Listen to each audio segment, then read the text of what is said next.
Vivam! Bem-vindos ao Pergunta Simples, o vosso podcast sobre comunicação. Hoje vamos falar sobre um tema que mistura a tecnologia de ponta, desafios globais e uma pitada de esperança no futuro. A inteligência artificial aplicada a emergências de saúde pública. Neste caso, o uso das ciências avançadas da computação para mudar o curso e planear melhor as crises de saúde pública, a resposta às crises de saúde pública. Tudo porque uma empresa portuguesa criou uma dessas ferramentas que agora foi reconhecida e premiada pela Organização Mundial de Saúde.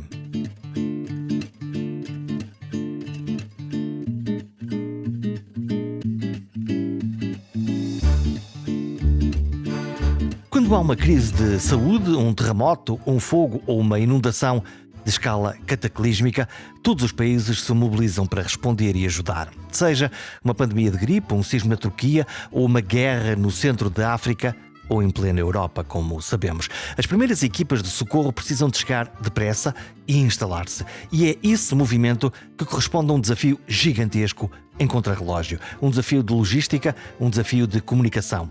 Qual é, então, o melhor sítio para aterrar, por exemplo, onde se colocam os hospitais de campanha ou como se distribuem as equipas de ajuda nas primeiras horas? É para resolver rapidamente todos estes problemas que uma equipa de portugueses criou uma ferramenta com um curioso nome, o nome de Terra Tactics. Mas, afinal, o que é o Terra Tactics? Imagina um sistema que combina imagens de satélite em 3 dimensões, em realidade aumentada e a inteligência artificial para ajudar equipas médicas de emergência a planear operações em qualquer canto do mundo. É como se juntássemos tecnologia espacial, algoritmos avançados e um guia prático de organização, tudo ao serviço de salvar rapidamente vidas humanas. O aplicativo ou programa permite que estas equipas definam previamente onde colocar as tendas de campanha, os incineradores, os carros ou outros veículos e colocar todos os outros recursos com base em dados precisos. Mas, mais do que isso, ele ajuda também a prever situações críticas como cheias, incêndios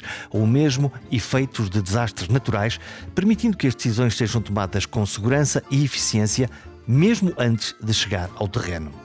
Este é apenas um exemplo prático de como a inteligência artificial está a mudar a forma como enfrentamos os problemas globais. Afinal, a inteligência artificial já não é só apenas um conceito futurista ou algo que vemos nos filmes ou nos fascina, ela está a ser usada já para gerir crises de saúde, prever desastres naturais, otimizar a logística de operações em tempo real e até para simular o comportamento humano em situações críticas, como a evacuação de emergência de um estádio de futebol.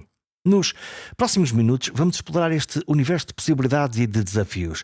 Vamos falar da forma como a inteligência artificial funciona, o que está por detrás de expressões como algoritmos ou nuvem e porque é que estamos tão fascinados e ao mesmo tempo um pouco assustados com esta tecnologia. Vamos desmistificar aquilo que parece complicado e mergulhar em questões mais profundas. Será que estamos no caminho para uma inteligência artificial verdadeiramente independente do ser humano? O que ainda falta, afinal, fazer aqui na Europa para alcançar outros países no desenvolvimento deste tipo de tecnologias e, o mais importante, onde é que entra o papel do ser humano neste processo? Se é verdade que a inteligência artificial pode substituir tarefas repetitivas e resolver problemas complexos de uma forma mais rápida, também é verdade que nunca deixará de depender da criatividade humana, da visão, do sonhador. Afinal, as máquinas podem processar dados em velocidades impressionantes, mas são os seres humanos que têm a capacidade de imaginar o que não existe e transformar isso em ideias para a realidade futura.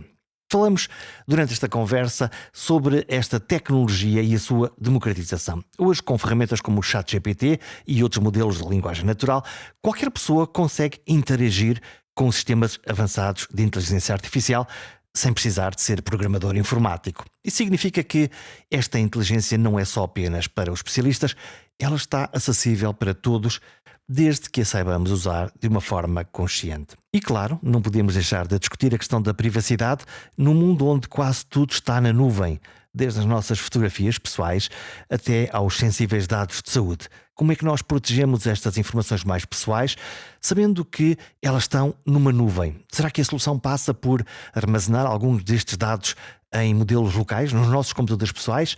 Ou isso não será possível? Uma conversa com o Miguel Ribeiro, um dos pais do Terra Tactics e um antigo homem da OMS, para o uso das máquinas que sabem aprender. Viva! Miguel Ribeiro, posso apresentá-lo como especialista em modelos de inteligência artificial e quejantes outras tecnologias que, aplicadas a esta área da saúde, em particular, podem ajudar a criar operações de resposta a emergências públicas? Dedica-se a pensar o quê? Ou a pedir a ajuda da dita inteligência artificial, seja lá o que isso for? Eu também quero saber sobre isto. Certo.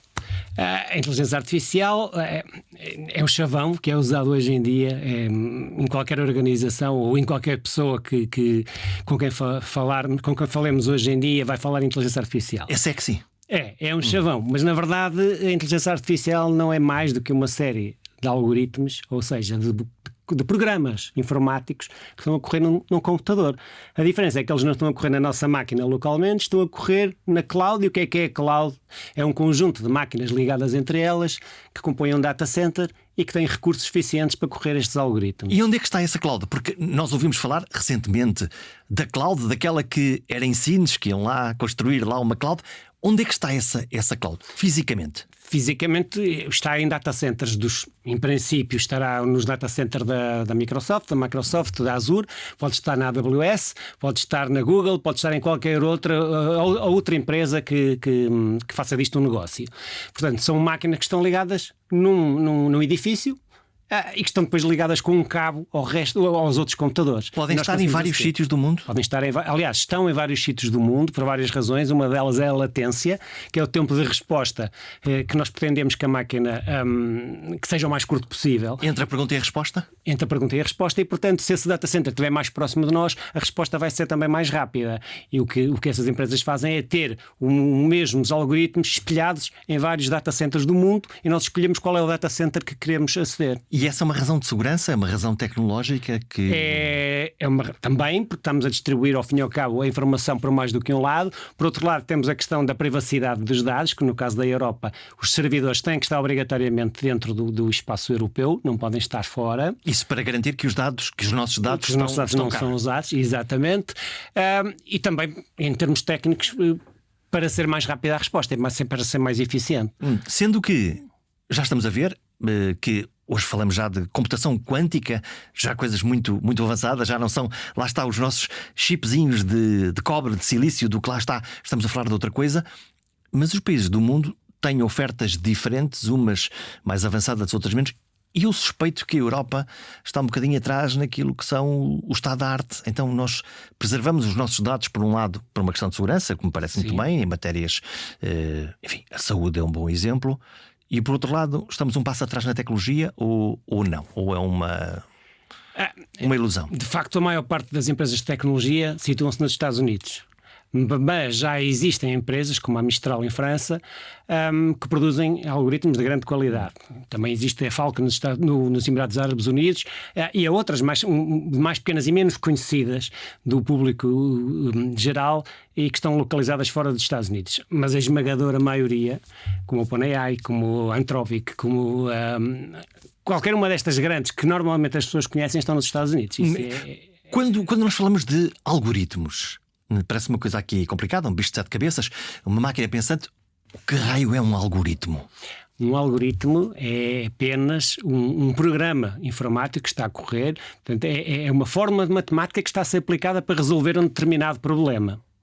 Portanto, pode ser tão simples quanto uma soma. Quando estamos a somar 2 mais 2, estamos a usar um algoritmo da soma. Isso é um algoritmo? Isto é um algoritmo.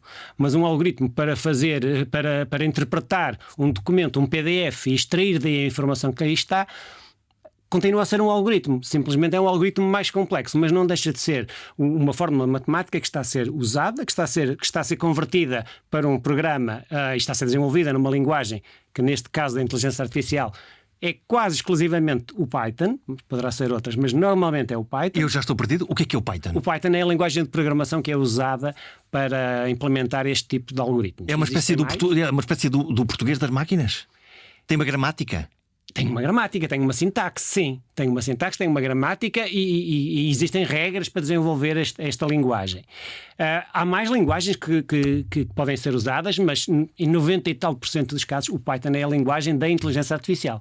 É a linguagem que é usada para resolvermos e implementarmos este tipo de soluções. Então, e nós eu não percebo nada, rigorosamente nada, a maioria dos nossos ouvintes Provavelmente também não. Sobre o que raio é isso do Python, como é que nós, pessoas normais, pedimos o que queremos às máquinas para que eles nos deem, e ao mesmo tempo, como é que nós podemos ajudar estes especialistas nestas máquinas tão estranhas ou maravilhosas para que nos resolvam problemas e não nos criem problemas? Cada vez é mais facilitada esta forma de pedir a informação. Porque a informação é que, se até agora estava dentro do campo dos programadores, eu queria ter um relatório, seja do que fosse, alguém tinha que programar o código para ir às bases de dados, trazer a informação e mostrar-me esses indicadores no ecrã, eu agora consigo fazer isso em linguagem natural. E essa é a grande diferença, e foi isso que democratizou os Large Language Models, que são estes modelos como o ChatGPT que existem desde há 2 anos para cá.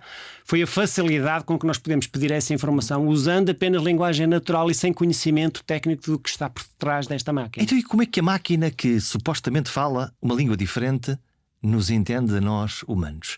Como é que foi feita esta ligação? É porque a máquina foi treinada com o conhecimento existente, né? Não só na internet, mas na Wikipedia e em várias fontes de informação, com todos os documentos de todos os idiomas que existem atualmente e que estão disponíveis online. E, portanto, para ela é exatamente igual estar em chinês ou estar em português, até porque quando ela é treinada, todos estes documentos são convertidos para números e para vetores. E ela aprendeu com vetores, não aprendeu com texto. Já estou perdido. Como é que é? Então há um texto em chinês, outro em inglês, outro em português, sobre exatamente a mesma coisa? Isso. Ele faz a tradução? Certo. A palavra, vamos supor, a palavra homem em chinês é convertida para um vetor que no espaço multidimensional vai ter a mesma proximidade da palavra homem em português. Isso nas coisas concretas, que nós podemos dizer o que é, e nas abstrações. Em qualquer coisa. Estes padrões que são apreendidos pela máquina quando do processo de treino são sempre vetores que são comparáveis e, portanto, é muito mais fácil para a máquina comparar vetores, uma velocidade muito mais elevada, do que procurar palavras. Por isso é que é um bocado indiferente se nós temos uma palavra com um erro ortográfico, ele vai na mesma encontrar. Por isso é que se nós procurarmos num CV e quisermos interpretar se estivermos a olhar para um CV e quisermos extrair a informação desse CV e estivermos à procura de uma pessoa que saiba processamento de texto e nesse CV não diz processamento de texto, mas diz Word, ainda assim nós vamos encontrá-lo e vamos fazer um match, porque ele vai buscar semanticamente, vai fazer uma procura semântica e não uma procura, como se fazia até há uns anos atrás, por palavra-chave.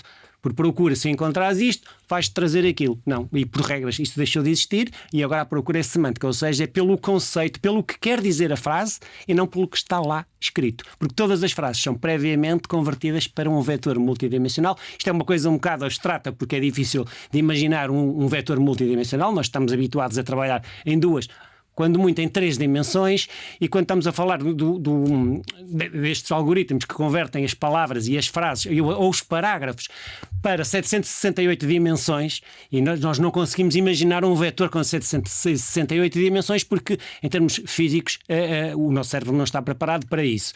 Nem é preciso, nem interessa. Vamos imaginar que temos uma dimensão qualquer e que a proximidade desses vetores vão nos dar a proximidade das palavras. E, portanto, quando eu lhe faço uma determinada pergunta, ele simplesmente vai buscar a palavra que tem o vetor mais próximo da resposta. Isso parece-me uma coisa muito próxima daquilo que nós fazemos, seres humanos, quando associamos uma coisa à outra. Olha, isto faz-me lembrar aquilo. Uma espécie de intuição? Ou não? Ou eu estou manifestamente a exagerar e a pedir demais à máquina? Vamos lá chegar. Ainda não estamos lá, mas estamos no caminho para isso. Estamos no caminho para isso e cada vez mais. Isto é maravilhoso ou assustador? É ambos. Por um lado é maravilhoso porque permite-nos resolver problemas que até agora eram impensáveis e, portanto, não havia tecnologia nem em termos de hardware nem em termos de software para resolver este tipo de problemas. Por outro lado, é assustador porque não se vê bem até onde é que isto pode ir e onde é que isto pode acabar. E pode crescer sozinho? Os limites. E se pode ou não crescer sozinho. Nós já temos modelos, já existem modelos como o SAM2 de segmentação da Meta ou outros que aprendem sozinhos, em que eles próprios vão gerar. Este exemplo que eu dei da Meta é um modelo de computer vision, portanto, que é preparado para detectar objetos. Mas não é preciso ensiná-lo a detectar os objetos. Ele próprio vai pegar no objeto, vai gerar cópias do objeto de vários ângulos diferentes e várias formas com luz diferente, e vai aprender ele próprio variações do objeto para depois o reconhecer automaticamente. E, portanto, é não supervisionado, e ele, neste caso, sim, já aprende sozinho. E a tendência é cada vez mais os algoritmos deixarem de ser supervisionados e passarem a ser não supervisionados. E, portanto, aprenderem sozinhos com eles próprios. Não sei se fico descansado com isso.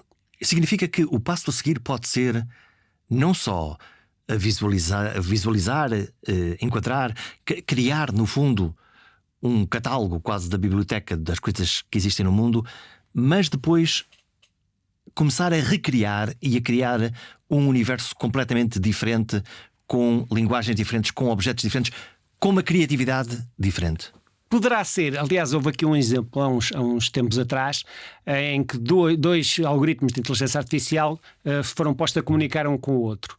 Eles começaram a comunicar como nós comunicamos, usando o texto convencional, mas depois acharam que havia uma forma mais eficiente de comunicar e começaram eles próprios a desenvolver um idioma, um dialeto entre eles, para comunicar entre eles. Chegou a uma altura que o humano que estava a supervisionar deixou de conseguir controlar o que é que estava a ser passado de um para o outro. Eles continuavam a comunicar um com o outro, mas de uma forma que já era opaca para o utilizador humano. O que pode significar que, a páginas tantas, o ser humano seja deixado fora da conversa? Se calhar já foi, não é? Não, ainda não foi. Ou a gente ainda tem lá o botão para desligar ou para puxar o fio elétrico? Ainda temos, neste momento ainda temos, mas a tendência é chegar à AGI. A AGI é Artificial General Intelligence, que é o patamar em que a inteligência artificial vai ser melhor do que o humano em tudo. Que se estima que seja. Algumas pessoas dizem que nunca lá chegaremos, outras pessoas dizem que chegamos lá nos próximos 2 anos. Então, e a criatividade? Porque aquilo que nós nos habituamos é que à frente da execução, do planeamento, da realização, existe sempre um sonho, existe o criativo, aquele que pensou que era possível chegar à Lua, certo. Aquele que pensou que era possível fazer uma ponte, aquele que pensou que era possível escrever um poema. E no meu ponto de vista, essa pessoa continua a fazer falta e continua a ter que existir. Enquanto, por um lado, e por exemplo no campo da programação, no meu ponto de vista, os programadores têm os dias contados. O programador que tem um briefing para um trabalho a desenvolver tem os dias contados, porque a máquina vai fazer isso muito mais depressa, com muito menos erros. A pessoa que tem a ideia para desenvolver a solução ainda não pode ser dispensável. Portanto, porque a máquina ainda não consegue fazer isso. O sonhador ainda tem o seu sonhador espaço. Aliás, cada vez vai ter mais importância na organização o sonhador do que propriamente a pessoa que vai desenvolver, porque essa sim pode ser dispensável, não é? Eu tenho aqui à minha frente um sonhador que um dia sonhou que era possível criar um modelo matemático, inteligência artificial, já vamos saber em pormenor exatamente o que isto é, para ajudar equipas de emergência na saúde pública. Estamos a pensar na gripe pandémica, seguramente, numa crise no centro da África, mas criar um modelo a que deu um curioso nome de Terra Tactics, é quase o Asterix acabou de chegar à saúde, e que a OMS acaba de premiar como uma das melhores ideias para ajudar seres humanos, médicos neste caso, equipas de emergência, a atuar em qualquer sítio do mundo. O que é que faz esta Terra Tactics? O Terra Tactics é uma ferramenta de planeamento, de treino para as equipas de emergência médica.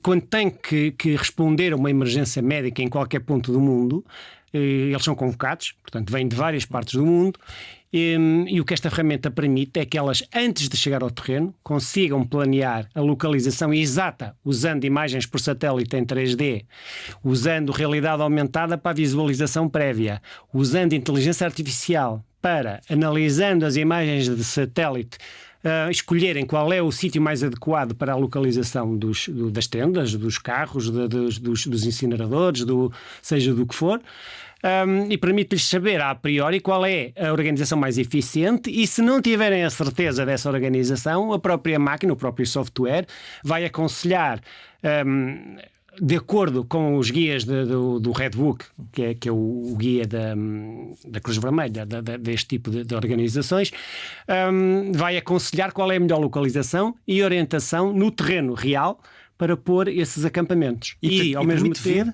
permite ver, vemos logo em satélite, portanto em 3D, a localização desse projeto, sabemos qual é o consumo de lixo, o consumo da água, qual é o perímetro que está envolvido, qual é o número de caixas que é preciso para fazer esse envio para o terreno, tudo antes sequer de partir. No caso dos coordenadores destes centros de emergência, eles podem ver a localização de todos os centros em simultâneo, fisicamente, ligados ao share location dos telemóveis, conseguem ver os carros e as pessoas em tempo real no terreno em 3D.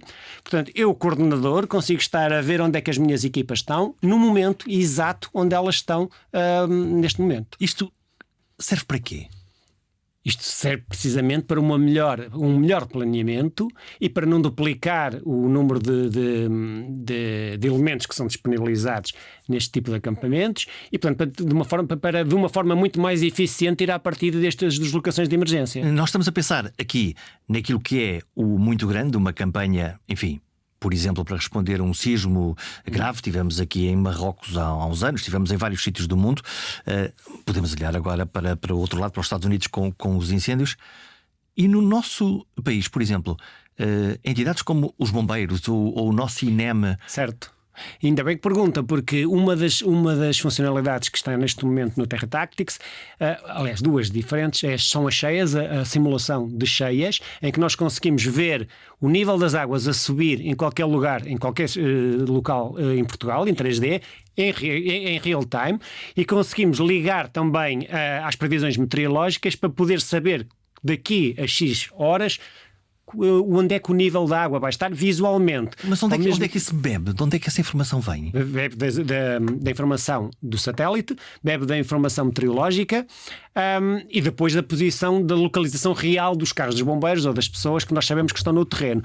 Ao mesmo tempo também conseguimos fazer simulações de fogos, porque também temos os fogos em 3D e que podemos localizar no sítio real onde eles estão a acontecer, o que vai permitir que as corporações de bombeiros ou quem está a tomar essas decisões consiga definir qual é a melhor localização para o posicionamento dos meios. Portanto, o que isto garante é informação, quase uma campanha de guerra, informação em tempo real. Informação em tempo real, embora a imagem por satélite ainda não seja em tempo real por uma questão de custo, só por isso. Claro. Quanto tempo é que demora uma atualização? Não faço a mínima ideia quanto é que... É possível até fazer isto com meia hora de delay, não é? Mas é uma questão de custo. É uma questão de custo. Agora, o que eles conseguem ver é, na realidade, qual é o terreno onde estamos a atuar e onde é que as pessoas estão e quais são, portanto, escolher cenários e alternativas de acordo com determinadas decisões que podem ser tomadas de acordo com o que vemos, não é? Em termos teóricos, eu posso prever que em determinadas cotas, quanto à água, se chover X milímetros por hora ou se as barragens descarregarem, eu consigo prever nas próximas horas como é que aquilo pode evoluir. Certo. Terreno real. Sim, ou por exemplo, eu posso simular, estamos num estádio de futebol, eu posso simular, se rebentar aqui uma bomba neste momento, o que é que vai acontecer? Porque neste momento estamos a tratar também da simulação, portanto vamos ter pessoas com inteligência artificial a fazer o percurso, portanto elas não vão ser controladas pelo operador, vão ter vida própria. Cada uma daquelas pessoas que vão aparecer na simulação tem vida própria e vão tomar as suas próprias decisões, de acordo com as regras de... Não é uma simulação a fingir, é uma simulação baseada num modelo real. Num modelo real e, portanto, se eu simular, por exemplo, que há aqui uma bomba à entrada do estádio de futebol, vou ver as pessoas todas a fugir para determinado lado e se eu simular que esta estrada está cortada, vou ver que as pessoas já não têm para onde sair e vão escolher uma alternativa. E com isto eu posso começar a tomar decisões e escolher cenários diferentes em casos de crise. Sendo certo que, habitualmente, se calhar uma fórmula muito à portuguesa, desenrasca-me lá isso, mesmo quando nós detemos informação e existem várias possibilidades, nós tendemos sempre a intuitivamente tomar decisões, para o bem e para o mal. Lidamos mal com esta ideia da imponderabilidade das coisas, com o não saber.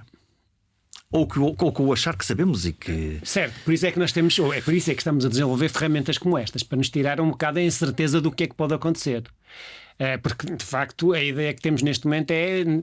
Nós desenrascamos, nós conseguimos prever isto vai acontecer isto ou vai acontecer aquilo porque eu tenho essa ideia na cabeça. Porque eu já vi. Só por isso. Exatamente, porque a mim já me aconteceu. Porque eu já cá estou há não sei quantos anos a trabalhar nisto e, portanto, eu conheço bem este negócio.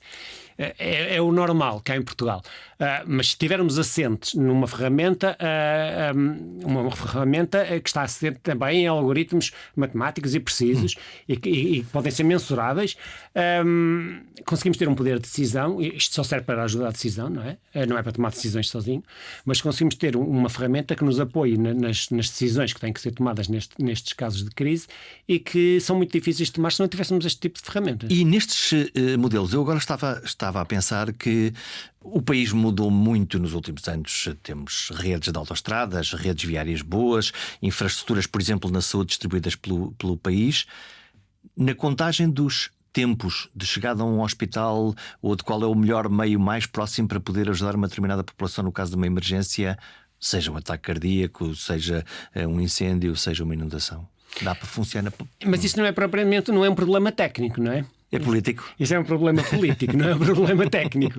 Tecnicamente, nós tínhamos muitas soluções para várias dessas questões. Em termos políticos, é que é mais difícil chegar a um consenso. Qual é a resistência que os decisores e os líderes têm, políticos e não só, para usar a evidência no processo de decisão? Nas suas conversas com quem manda, sim, como é que é? Sim, como é que é a conversa com o CEO? Pronto, que é para não sairmos um bocadinho da política. O CEO está aberto a este tipo de tecnologia neste momento. Está aberto? Está. E tem uma cabeça moderna? Tem. Os CEOs agora já têm uma cabeça moderna e eu diria que todas as empresas, sem exceção onde eu tenho falado ultimamente, e são empresas de média e grande dimensão, todos estão interessados em introduzir. E perguntam-te o quê? De alguma forma. E acham que aquilo é que vai ser? A inteligência vai resolver os problemas todos? Pois, aqui é que é preciso desmistificar a coisa. Primeiro, o que é que isto faz? Quais são os limites? E o que é que não faz? E o que é que não faz? E o que é que vamos ganhar se introduzirmos isto na organização? O que é que vamos perder? Porque se nós introduzirmos a inteligência artificial numa organização, vai resolver muitos problemas, mas vai criar outros, não é? Vai criar outros problemas. Esta conversa estava a correr tão bem. Mas é verdade, mas vai criar. Aliás, até há casos em que a inteligência artificial nem sequer é a solução. Eu, às vezes, eu dou aulas no ISEG, na pós-graduação de inteligência artificial, e falo para os meus alunos em Computer Vision. Se eu quiser detectar um sinal de stop numa imagem ou num vídeo, eu consigo fazer isso em 5 minutos, com um código convencional. Também consigo fazer isso com inteligência artificial. Tenho que lhe dar centenas de imagens de sinais de stop, tenho que fazer um dataset, tenho que fazer um treino. É complicar a coisa e estamos a matar uma mosca com uma espingarda. Portanto, não há necessidade nenhuma disso. Aliás, os resultados até são piores. Portanto, é o que eu lhes digo. Isto não é a solução para todos os males. Resolve muita coisa. Há muita coisa que só pode ser resolvida com inteligência artificial e não há outra forma para resolver, mas não resolve tudo. Então, e porquê é que nós estamos tão fascinados, apaixonados? Estamos fascinados, e de facto é para estar fascinados. Mesmo eu trabalho todos os dias com inteligência artificial, com Natural Language Processing, portanto, processamento de linguagem natural, e com Computer Vision, e mesmo eu fico maravilhado todos os dias com as capacidades que é que te fascina? Que os modelos fazem. Tudo, a forma com que ele trabalha, e cada vez isto saem modelos novos todas as semanas. Portanto, nós temos de estar sempre em cima desta tecnologia, porque senão estamos sempre ultrapassados. O que era verdade ano passado, este ano completamente diferente. O que nos causa um problema, não é? O que é principalmente a mim, que tenho que dar aulas sobre isto e, portanto, tenho que refazer toda a matéria que vou lecionar todos os anos. Ou quando a empresa ou o CEO diz: olha lá, o que é que eu compro agora? Mas isso é como tudo, é como estamos à espera do último telemóvel, não é? É como estamos à espera do último grito. Para o próximo. Eu vou esperar pelo próximo modelo que vai sair agora, porque esse é que vai fazer. Isso assim nunca compraria nada. Mas por acaso é curioso, o telemóvel é um bom exemplo de tecnologia, que é, sim, obviamente aquilo já faz mais qualquer coisinha do que telefonar, faz muito mais coisas do que isso. Prometeu-nos muitas coisas e nós conseguimos hoje ter informação que está no telemóvel em vez de estar no computador. Mas à exceção dessa coisa revolucionária de nós podermos agora passear sem fios e estar contactáveis, para o bem e para o mal, a promessa foi muito maior do que depois a realização. Telemóvel. Eu não acho. Eu acho que o telemóvel é a tecnologia com que a maior parte das pessoas se identifica e tem no bolso neste momento. E a gente entende e aí faz qualquer coisa. Toda a gente tem um telemóvel. Toda a gente involuntariamente tira uma fotografia de um dia para o outro. Quando eu tinha 10 anos, nós tínhamos aquelas máquinas fotográficas de rolo que depois tinha que se revelar e, portanto, tirava-se uma vez por ano as fotografias porque os rolos eram caros e depois saíam desfocados metade delas, não é? E, portanto, nem sequer se usavam. Hoje em dia, qualquer pessoa pega no telemóvel e tira fotografias. Já agora que me falas nisso, tiras a fotografia. Eu tiro, todos tiramos fotografias, muitos tiramos fotografias, todos temos álbuns com 30 mil, 40 mil, 50 mil fotografias. Onde é que nós guardamos isto tudo? Bom, eu guardas na cloud, não é? Guardas e na confias? Cloud. Que a cloud, que a cloud não Mas se eu não caia. confiasse na cloud, não tinha e-mails na cloud, não é? Não tem, todos nós temos um serviço provider que nos trata dos e-mails.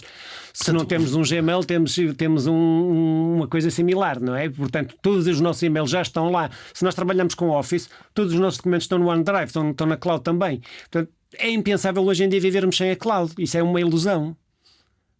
Hoje em dia todos os nossos dados estão na cloud, sejam fotografias, sejam e-mails, seja o que for, está tudo lá. E convém que de vez em quando vamos fazendo umas cópias de segurança, que é para não termos convém sempre termos uma cópia de segurança, até para termos os dados do nosso lado, sim.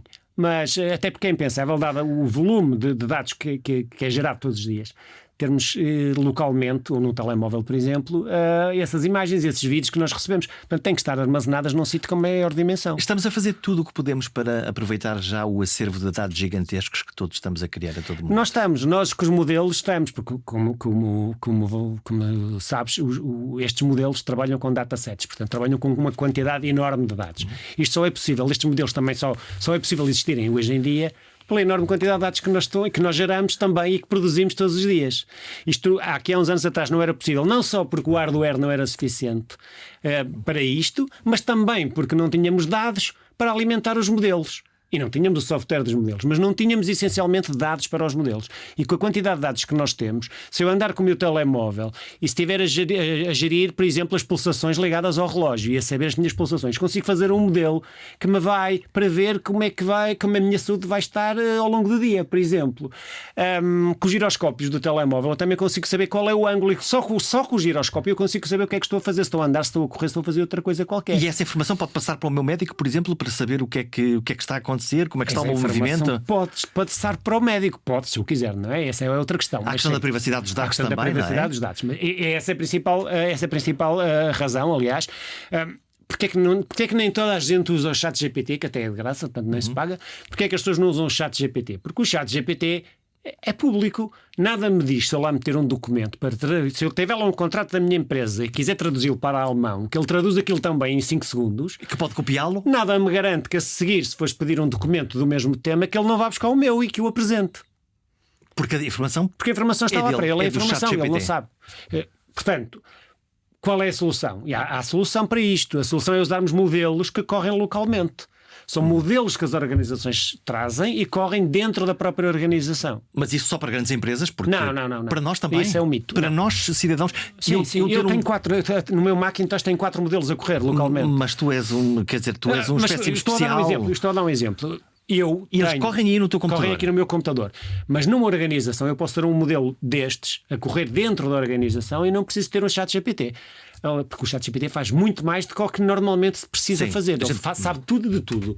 Mas nós podemos ter modelos direcionados para resolver um determinado problema dentro da organização e para isso temos um modelo pequeno, muito mais pequeno, que foi feito um fine-tuning desse modelo naquele tipo de problemas e a resposta pode ser muito superior ao modelo que sabe tudo. Nos últimos anos fala-se cada vez mais da internet das coisas, que é subitamente este microfone ganhar vida própria e fazer coisas, os carros andarem sozinhos na estrada e quando esta coisa não correr bem, quando o carro decidir fazer a coisa errada, sair da estrada, acertar em alguém, tomar uma decisão errada entre se atropela uma pessoa na passadeira do lado direito ou do lado esquerdo apenas porque se enganou no cálculo. Pois é verdade, e quem é que vamos? Isso é um problema, já é um problema de direito, não é um problema jurídico, que é quem é a culpa? É do condutor? É do programador? É do fabricante de automóveis? Ainda está a ser neste momento debatida de quem é que é, se é que é de alguém, de que forma é que pode alguém ser imputado ou não com essa culpa. E depois se a máquina que fala linguagens próprias for tão extraordinariamente inteligente que de facto até conduz os carros melhor, com mais segurança, o índice de acidentes na A1 cai dramaticamente, toda a gente cumpre os limites de velocidade e um dia se engana, se confunde e causa um acidente gigantesco que ninguém conhece. sabe conhecer a causa, não consegue entrar no coração da máquina porque ela fala um aramaico qualquer que ninguém consegue entender. Pois, nós já andamos nos aviões com piloto automático, não é? Nós já andamos com aviões com piloto automático que são comandados com um computador, na verdade. Mas está lá um. Mas está lá alguém. Dois, não é? Em princípio, um certo, olhar. Mas a questão é que nós estamos a tentar desenvolver modelos mais explicáveis. A questão é que hoje em dia muitos dos modelos de machine learning são caixas negras. Não se sabe o que é que está lá dentro e de que forma eles dão aquela resposta, porque é que dão aquela resposta. E o que se está a tentar fazer agora é tentar fazer com que essas respostas sejam explicáveis. Portanto, ele diz que fez isto e vai explicar porque é que chegou àquela conclusão. E só assim é que os modelos podem ser transparentes e chegarmos a saber porque é que aquela decisão foi ou não foi tomada. No mundo das ideias, que também é o teu mundo, sabendo que estas inteligências estão a basear as suas relações, os seus vetores, o seu pensamento em toda a informação que existe, desde lá está o contrato que nós lá pusemos, o texto que nós lá escrevemos, ainda vale a pena ter ideias e registá-las e fazer uma patente? Ou essa doce ilusão desse edifício das ideias que se podem reservar numa caixinha durante um tempo vale apenas na nossa Europa, com alguma proteção nos Estados Unidos, mas no resto do mundo global? Eu ainda acredito nas sociedades modernas e ainda acredito na proteção das ideias da propriedade intelectual. Tanto é que tenho patentes e, portanto... A minha pergunta, no fundo, é se tu confias o suficiente na tua próxima grande ideia para a fazer correr numa cloud, lá longe, algures, ou se preferes usar aqui apenas o teu modelo, o teu computador, a tua folha de papel e lápis e guardar para ti a última epifania.